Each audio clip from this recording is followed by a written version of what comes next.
Hello, everyone. I welcome you all in this podcast. In today's podcast, we have Himanshu Jain. Himanshu Jain has secured 482 rank in UPSC 2025. So we will begin with congratulating Himanshu. Very, very congratulations, Himanshu, on your success. Thank you, sir. Thank you so And much. we will see how has been the journey so far, because getting the name in the final list is something you can say a big achievement in everyone's life. So we will see how has been the preparation so far in last couple of years. So Himanshu, how's everyone at home? How they are feeling about it? Because I know you are like still you want to struggle to get into the IAS, but how's everyone at home? How they are feeling about it?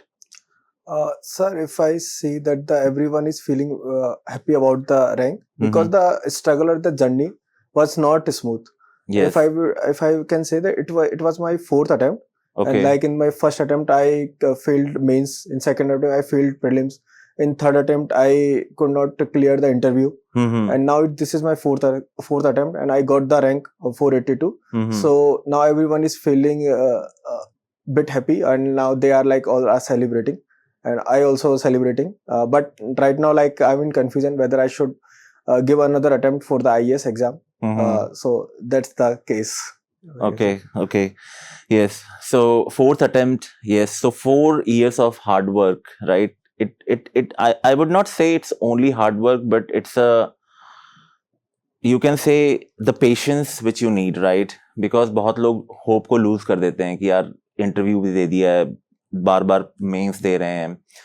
And जैसे आपने बोला, after in the first year you got in, like you cleared the prelims, right? But unfortunately you could not clear the mains. In second year you could not clear the prelims itself, right? So that is the stage जब हम लोग एक step पीछे चले जाते हैं, right? It happens especially in UPSC.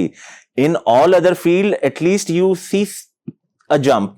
Maybe it could not be it is not something a very big jump, but हम हमेशा अपने आप को प्रोग्रेस करते हुए देखते हैं. बट यूपीएससी मुझे एक ऐसा एग्जाम दिखता है जहां पे हम लोग शायद पीछे भी आ जाते हैं जर्नी में. बिल्कुल सही sir. And that is the time we need to realise yes this is not an easy journey.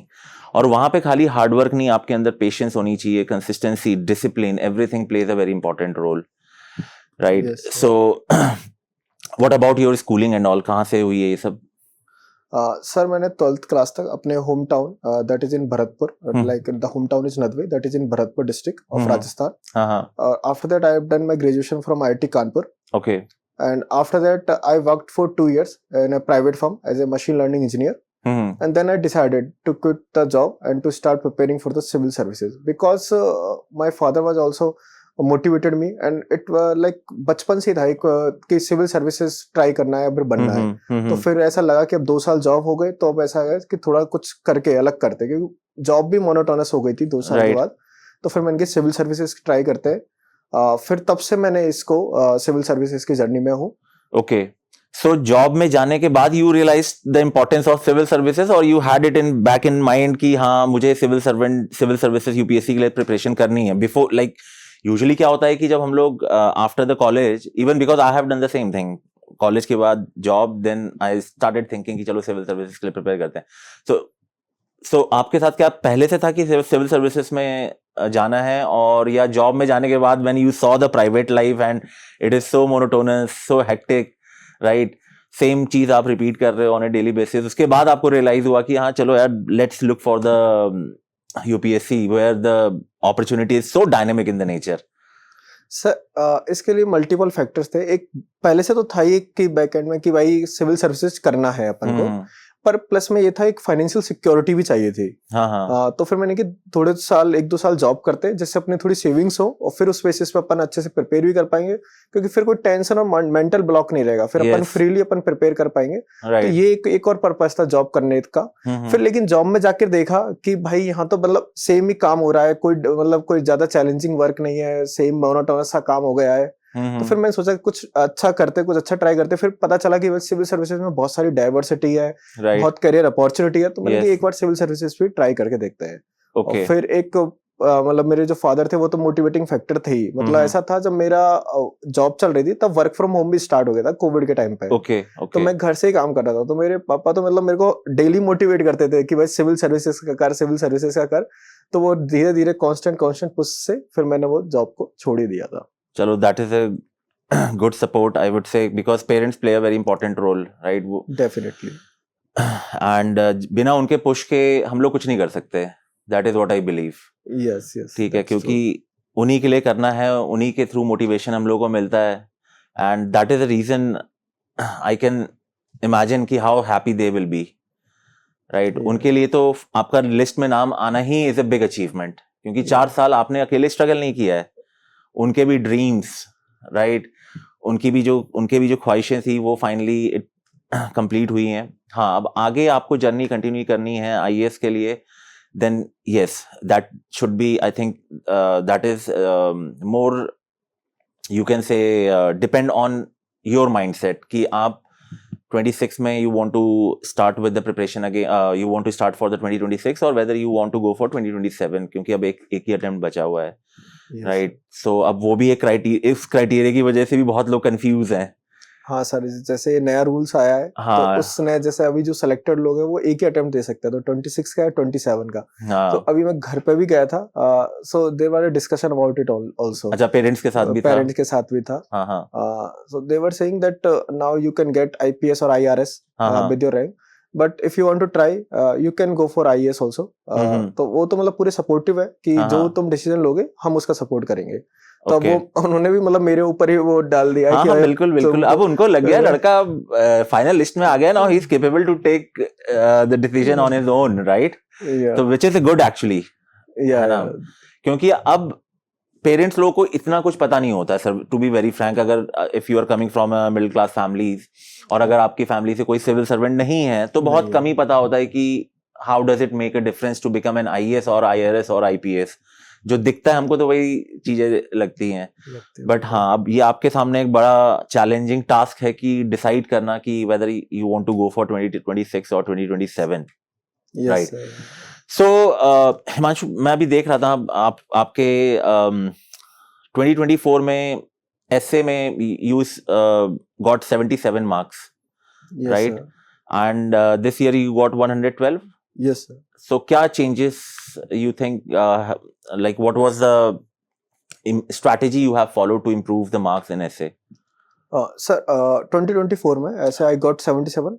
But जब मैं ऐसे का पेपर लिख रहा था 2024 का, तो मेरे को एक ऐसे मेरे को लग रहा था कि मैं डाइवर्स होता जा रहा हूँ टॉपिक से, मतलब टॉपिक की डिमांड को मीट नहीं कर रहा था. तो मुझे तभी इटसेल्फ रियलाइज हो गया था कि मुझे एक ऐसे तो मेरा सही गया, पर एक ऐसे मेरा बेकार जा रहा है, क्योंकि वो डिमांड को मीट नहीं कर पा रहा है. तो इस साल मैंने सबसे पहले ये देखा कि एग्जाम्पल और आर्गुमेंट सेकंड चीज है, पहले अपन को टॉपिक की डिमांड मीट करनी है. yes. पहले मैं उस टाइम पे मेरा वो था कि भाई मेरे को पहले आर्गुमेंट्स अच्छे रखने, एग्जाम्पल अच्छे रखने हैं, पर जब टॉपिक की डिमांड मीट नहीं कर पा रहा है तो कोई सेंस नहीं उस चीज का. तो मैंने इस साल बस वही किया है कि दोनों टॉपिक्स जो थे अपने ऐसे के, उनमें अपन ने बस जो टॉपिक ने पूछा है उसको अपन ने हिट किया है. अगर अपने पास फिर एग्जाम्पल्स और कुछ अच्छे आर्गुमेंट्स है, then only use it. Right. एक ये था. सेकंड चीज, मैंने इस बार दोनों ऐसे अलग अलग अप्रोच से लिखे थे. मतलब ऐसा नहीं था कि मेरी मतलब कॉपी मोनोटोनस नहीं होनी चाहिए. मैंने सेकंड ऐसे को बहुत नेचुरल करने की कोशिश की है. और उसके लिए मैंने एक डिफरेंट टॉपिक भी उठाया था. जैसे मडी वाटर वाला जो टॉपिक है, वो किसी मतलब बहुत ही कम लोगों ने उस पर ऐसे लिखा था, उस पर मैंने लिखा था. और उस पर मैं एकदम बिल्कुल नेचुरल कि भाई एक मतलब कोई बेसिक, मतलब कोई बिल्कुल ही जिसको कुछ नहीं पता ऐसे के बारे में, अगर वो पढ़े तो उसको पूरा समझ में आता है. बहुत ही लेमन लैंग्वेज में, एकदम नेचुरल फ्लो में उसको लिखा था मैंने. मतलब बिल्कुल ही मैंने मडी वाटर से और अपनी लाइफ से, कॉन्शियस से, उसको एकदम अच्छे से ऐसे रिलेट किया था कि वो पढ़ने में मुझको भी अच्छा लग रहा था. जैसे मेरे पास 5 मिनट बचे थे लास्ट में, जब मैंने खुद का ऐसे पढ़ा तो मेरे को लगा कि ये सही में ये अच्छा ऐसे लिखा है. मतलब इतना टफ टॉपिक था, मुझे बाद में पता चला कि किसी ने नहीं लिखा है, लेकिन उस टाइम मुझे लग रहा था कि सही में वास्तव में एक अच्छा टॉपिक लिखा गया. चलो गुड. हाँ, वो सेल्फ असेसमेंट बोलते हैं ना, कि आप चाहे ऐसे का हो चाहे बाकी का हो, अगर if you are happy about it after reading your own answers, your own essays, then I think उससे बड़ा इवैल्यूएशन कुछ नहीं होता है, राइट. Yes sir. और बाकी जीएस में कितने मार्क्स का जंप मिला है? सर मैं अगर देखूं तो जीएस में अराउंड लाइक 40 अराउंड 40 मार्क्स का मुझे जंप मिला है 40 मार्क्स का मेजरली GS4 में मेरा अर्लियर स्कोर 95 अराउंड था, इस बार मेरा 119 है। तो लगभग 25 मार्क्स का यहाँ पर ही जंप मिला है। राइट और उसके सर मैं आपको थैंक्स बोलना चाहूंगा क्योंकि आपने वो जो ब्रेन स्टॉर्मिंग सेशन जो लिए थे वो काफी अच्छे थे। उसके अलावा मैंने उसकी डेली आंसर राइटिंग की प्रैक्टिस की थी।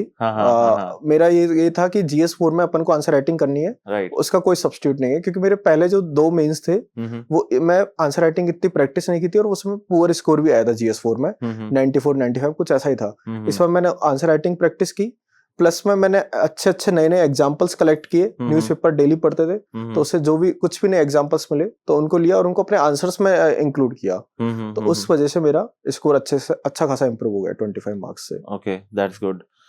और आई थिंक हम लोग ने GS4 और एसए को ही ज्यादा डिस्कस किया था। एसए भी मैंने देख रहा था भी कि काफी एसए के ऊपर भी हम लोगों ने डिस्कशन किया है पिछली बार कि क्या क्या चेंजेस थे। लेकिन हाँ यार, brain storming is something which really helps to boost the score. Yes, definitely sir. Right, otherwise वहाँ पे points को random लिखने में कोई फायदा होता नहीं है। वो स्ट्रक्चर जब तक तुम्हारे आंसर में नहीं हो तब तक उसको पढ़ने में भी फिर मुश्किल रहेगा, मोनोटोनस हो जाएगा ना, मोनोटोनस भी हो जाएगा जी। बिकॉज आपको ये रॉकेट साइंस तो पढ़ के नहीं आओगे, right? When we know the content is going to be the same, right? बस हम उसको स्ट्रक्चर विजिबिलिटी कैसे दे रहे हैं। बेसिकली ब्रेनस्टॉर्मिंग में मैं खाली यही समझाता था कि विजिबल कैसे बनाना है अपने पॉइंट्स को, कीवर्ड्स को, dividing the various points under different सब हेडिंग्स, यही सब ब्रेनस्टॉर्मिंग होती है ना। तो ये चीज है। बाकी next year if you are planning कि देना है अटेम्प्ट, तो what would be the change in the strategy do you think you are going to follow? कि कहाँ पे फोकस करेंगे हम लोग? सर अगर मैं अभी अपनी मार्कशीट एनालाइज कर रहा था 1-2 दिन से, तो मैंने देखा एक तो GS1 मेरा थोड़ा पीछे जा रहा है और एक मेरा मैथ्स का पेपर 2, मेरा ऑप्शनल मैथमेटिक्स है और मैथ्स का पेपर 2 का भी स्कोर मेरा पिछली बार से कंपैरिजन में गिरा है। तो मेन प्रॉब्लम था प्रैक्टिस का इशू था मैथ्स पेपर 2 में। तो एक तो मैं प्रैक्टिस पे मैथ्स में अपना फोकस करूंगा rather than relying on rather than giving the test. I will self assess the test, like I will practice from the PYQs itself. Yes. And in the GS paper 1, I will do more and more brainstorming so that I can think of the new questions and I can also like answer them in a very structured way. So that's I am gonna do in the next attempt. Okay, that's good.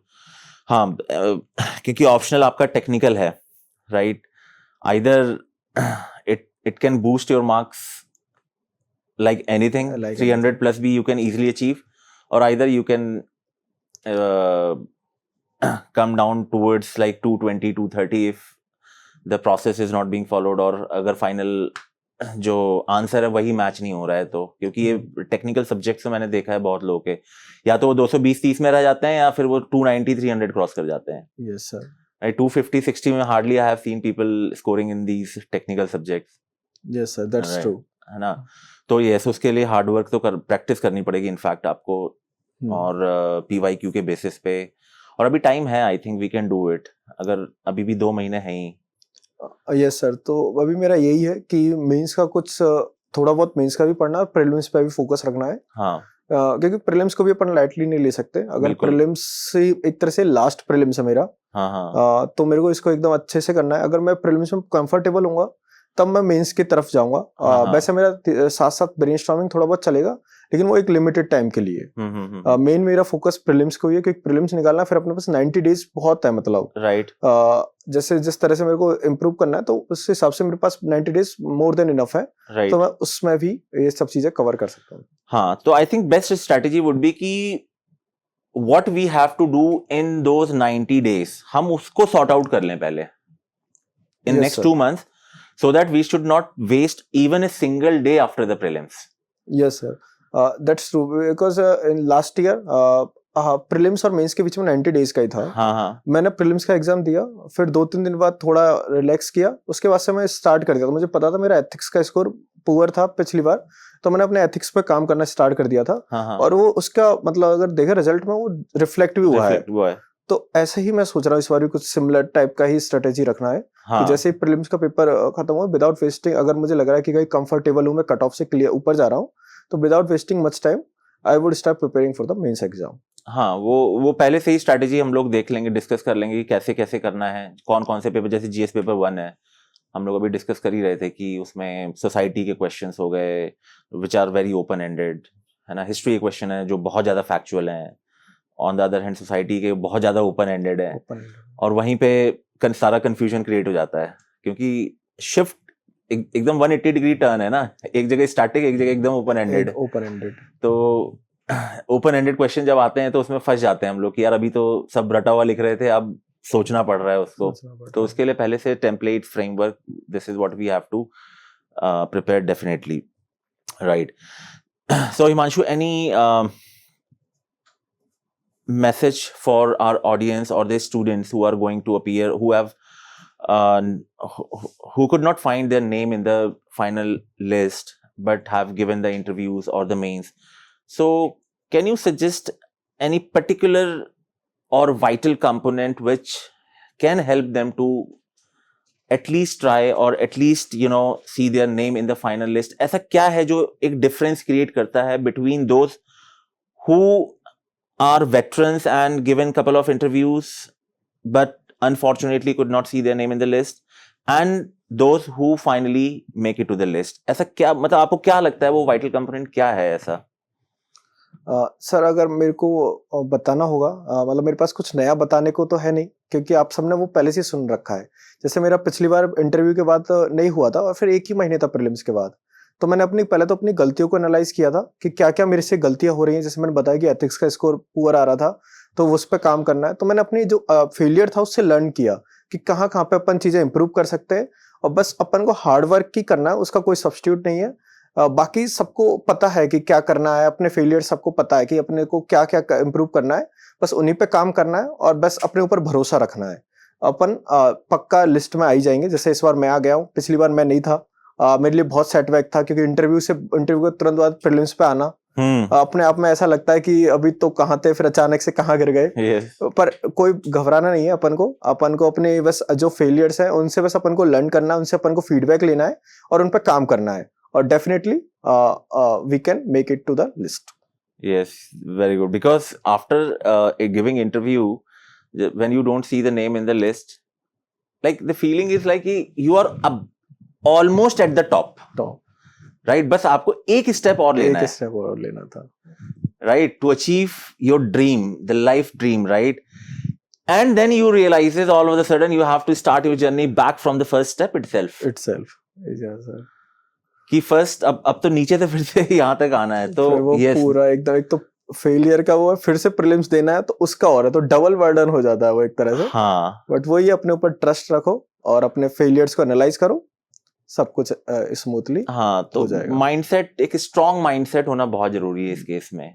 बिल्कुल, because this is the only phase when most of the students they feel helpless कि यार अब छोड़ ही दो, they lose the hope, सब कुछ खत्म हो चुका होता है। But this is a time when you can make yourself more stronger, you can learn something out from the mistakes you have done in your past attempt, right? Yes sir, definitely. तो ये सारी चीजें हैं।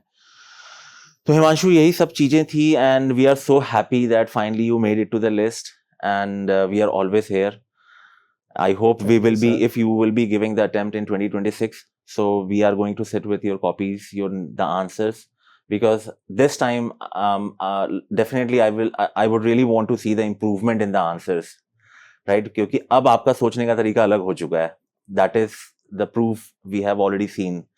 तभी आप final list में हो. But yes, to get into or to improve the rank, we need to improve the marks also.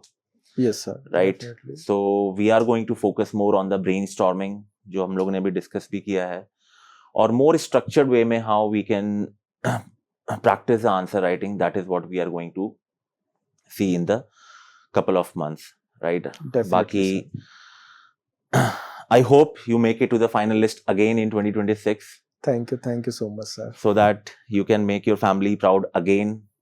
And I think the society, जिस society से आप आते हैं वहां पे भी लोगों की बहुत ज्यादा एक्सपेक्टेशंस होंगी कि अपना लड़का हो, अपनी आईएएस बन के आए और हमारे लिए काम करे कुछ, ऐसा फील तो किया होगा आपने?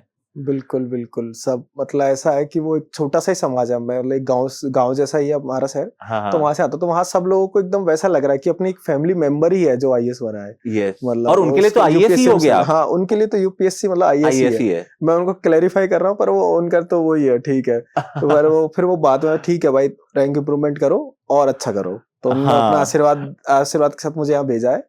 फिर से मैं एक बार और ट्राई करो और फिर हाँ हाँ, नहीं नहीं, आईएएस ही वो होगा। आई कैन ट्रूली फील कि एक जब आप छोटे से शहर से आते हैं, राइट, तो वहां पे आईएएस आईपीएस आईआरएस ये नाम मतलब कुछ नहीं होता। आपने यूपीएससी क्लियर कर लिया, आप आईएएस बन गए आप, बन बिकॉज गए एग्जाम का नाम ही है वो आईएएस की तैयारी करने जा रहे आईएएस की हैं, तैयारी करने। है ना। लोग ये नहीं बोलते कि नहीं नहीं आईपीएस की, आईआरएस की, आईएफएस की, नहीं, आईएएस की तैयारी करने जा रहे हैं। तो जब कोई अपना सेलेक्ट हो जाता है, फाइनल लिस्ट में नाम आ जाता है, तो सबको लगता है कि हाँ आईएएस ही बन गए हैं। बट हम चाहते हैं कि यस, आप सही के एकदम आईएएस ही हो, so that they can also feel it on the ground कि आप उनके लिए काम कर रहे हैं, राइट, सिस्टम में रह के उनके बारे में सोच रहे हैं। And for that we wish you best of luck Himanshu, for anything we are always here. Thank you sir. ठीक है, thank you so much for coming on this podcast, and definitely next year also we will hope कि same platform पे आके हम लोगों को guide करें और मोटिवेट करें। जरूर सर, जरूर। ठीक है, thank you so much Himanshu. Thank you sir, thank Thank you you. So much.